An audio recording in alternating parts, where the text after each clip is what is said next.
Olá, nós estamos de volta com Vanguarda Comunidade, direto do estúdio da Rede Vanguarda em Taubaté. Hoje, falando de relacionamento entre casais com o psicólogo de Taubaté, Gilberto Rodrigues. Gilberto, no bloco anterior a gente estava falando dessa questão do casal não briga mais, chegar num momento que não tem briga.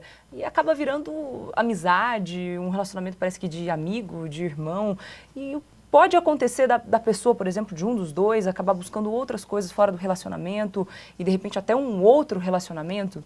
Você estava falando da questão da briga, que às vezes tem que ter briga mesmo, né? Tem que ter o atrito. O atrito, o conflito entre... Tem que ter o conflito é necessário. Só que o problema é que a gente vem num processo de formação cultural, onde inclusive instituições que trabalham com relacionamentos, como a igreja, por exemplo, em que prega a harmonia incondicional. Pessoas que são ativas, pessoas que estão em processo de desenvolvimento, não tem como essa harmonia incondicional e total.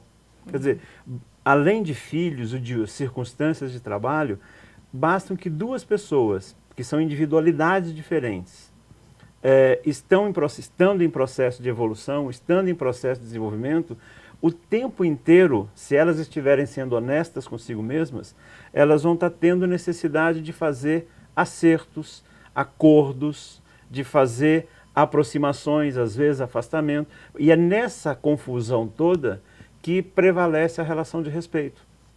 Mas Só que isso dá trabalho. Mas é um atrito também um pouco mais pacífico, né, Gilberto? Sem agressão, sem gritaria, sem... Então, na realidade, diálogo. A agressividade, interessante você levantar isso, a agressividade, ela decorre exatamente do não atrito. Porque quando há o atrito, quando as pessoas são honestas, elas vão caminhando e se acertando. Só que muitas vezes isso dá muito trabalho. Dá muito trabalho você o tempo inteiro estar manifestando as suas angústias. Então as pessoas muitas vezes ou optam, ou por falta de consciência, deixam de manifestar. E às vezes a própria mãe vem e diz assim, olha, cuidado, você está sendo chata, você vai perder seu marido. Ou a mãe vem e diz assim, cuidado porque a mãe do marido, cuidado porque você está importunando demais a sua esposa, segura um pouco, fica na sua. Quer dizer, esse ficar na sua, essa acomodação, ela é nociva para o relacionamento. Agora, quando não há esse atrito saudável, se nós pudermos chamar assim, chega uma hora que a coisa chega na tampa, ela chega no limite. E às vezes a famosa gota d'água gera uma confusão no relacionamento desproporcional àquela gota d'água.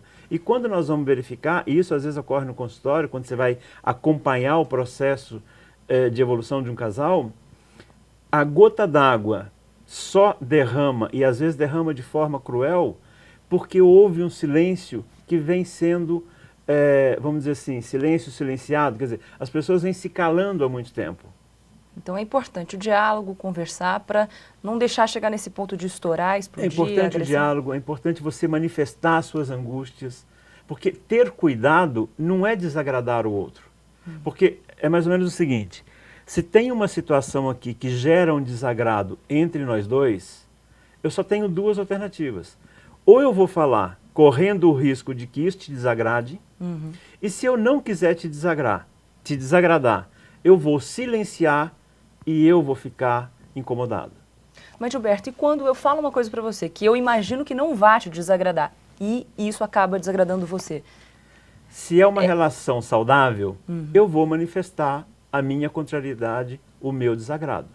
O que muitas vezes acontece é que eu engulo esse desagrado, guardo, e tudo que eu guardo, tudo que eu acumulo tende a crescer, tende a ficar maior do que aquilo que aconteceu no momento, e quando eu vou trazer isso de volta, isso às vezes vem com uma carga de agressividade. Por exemplo, as pessoas hoje criticam e até debocham do famoso discutir relação. Eu entendo que discutir relação é importante. Popularmente chamado de DR, né? Popularmente chamado de DR. E dizem que os homens não fazem isso. Mas muitas vezes os homens não fazem isso porque eles não estão habituados a lidar com as questões emocionais. Essa objetividade masculina, e parece-me que isso está começando a ficar em desuso, quer dizer, o homem está começando a lidar um pouco com o seu emocional, com a sua emotividade de uma forma mais eficaz, e as pessoas estão discutindo. Eu tenho que saber o que me incomoda. Antes disso, a gente tem que considerar que se há um casal casado ou namorando, pensando em casamento, aquelas pessoas estão fazendo um projeto de vida, talvez para o resto das suas vidas. Agora, olha que coisa curiosa.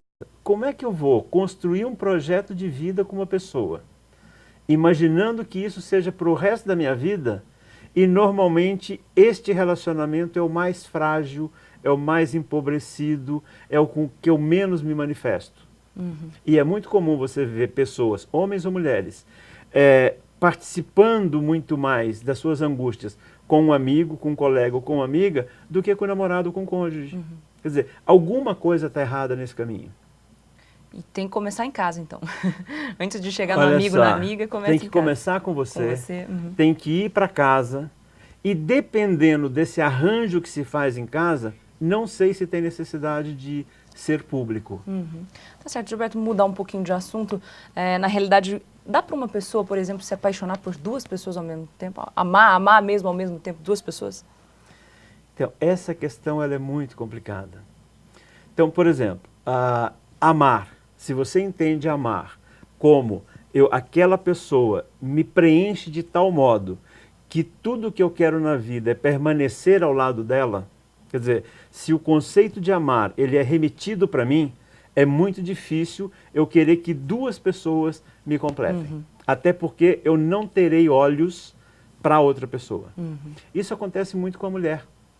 A mulher, quando ela tem um homem que a encanta, que a respeita, que tem por ela admiração e vice-versa, ela não fica olhando muito, buscando outras coisas. Quando você busca uma segunda alternativa, normalmente é porque essa primeira está se deteriorando ou já está deteriorada. Aí o que você vê na prática? Você vê uma pessoa numa nova relação de paixão ou numa nova relação de encantamento ou de amor e está vinculada formalmente com uma outra. Dá-se a impressão de que tem duas fazendo parte do mesmo relacionamento. Só que essa primeira já não existe mais. Então, assim, objetivamente, eu não sei se é possível. E falar de amor da construção de uma relação. Tá certo, Gilberto. Peço licença novamente, a gente vai para um rápido intervalo e a gente volta para falar mais sobre amor, relacionamento. Não saia daí.